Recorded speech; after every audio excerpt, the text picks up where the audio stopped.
നമസ്കാരം, ആർട്ടോസിൽ നിന്ന് മനുഷ്യയാണ്. 2025 real estate മാർക്കറ്റിലെ പുതിയ ട്രെൻഡുകളെ കുറിച്ചാണ് നമ്മൾ ഇന്ന് സംസാരിക്കുന്നത്.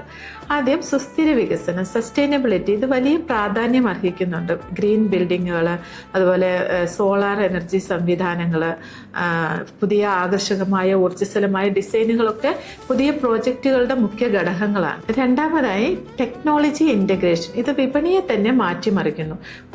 വിർച്വൽ പ്രോപ്പർട്ടി ടൂറുകൾ, ഓൺലൈൻ ട്രാൻസാക്ഷനുകൾ, AI അടിസ്ഥാനമാക്കിയ മാർക്കറ്റിംഗ്, അനാലിസ്റ്റിക്, ഇതെല്ലാം വാങ്ങുന്നവർക്കും വിൽക്കുന്നവർക്കും കൂടുതൽ സൗകര്യങ്ങൾ ഒരുക്കുകയാണ് ചെയ്യുന്നത്.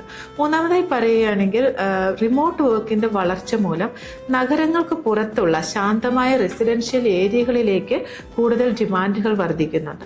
അതുപോലെ തന്നെ ഈ മിക്സഡ് യൂസ്ഡ് കൊമേഴ്ഷ്യൽ സ്പേസ്, അതായത് ഒരേ സ്ഥലത്ത് തന്നെ അല്ലെങ്കിൽ ഒരേ കോംപ്ലക്സിൽ തന്നെ റെസിഡൻഷ്യൽ, ഓഫീസ് സ്പേസ്, അതുപോലെ ഷോപ്പുകൾ, സൂപ്പർ മാർക്കറ്റ് ഉൾപ്പെടെ ടെക്സ്റ്റൈൽസ്, ഇതെല്ലാം വരുന്ന രീതിയിൽ അവർക്ക് ഉള്ളതെല്ലാം ഒരേ കോംപ്ലക്സിൽ തന്നെ കിട്ടുന്ന രീതിയിലുള്ള പ്രൊജക്റ്റുകൾക്ക് ഇപ്പോൾ ഡിമാൻഡ് കൂടുതലാണ്. അപ്പോൾ പറഞ്ഞു വരികയാണെങ്കിൽ 2025 റിയൽ എസ്റ്റേറ്റ് മാർക്കറ്റ് കൂടുതൽ സുസ്ഥിരവും സ്മാർട്ടും അതുപോലെ സാങ്കേതികമായ ഒരു ഉയരങ്ങളിലേക്ക് പോയിക്കൊണ്ടിരിക്കുന്ന ഒരു പ്രവണതയാണ് നമ്മളിപ്പോൾ കണ്ടുവരുന്നത്.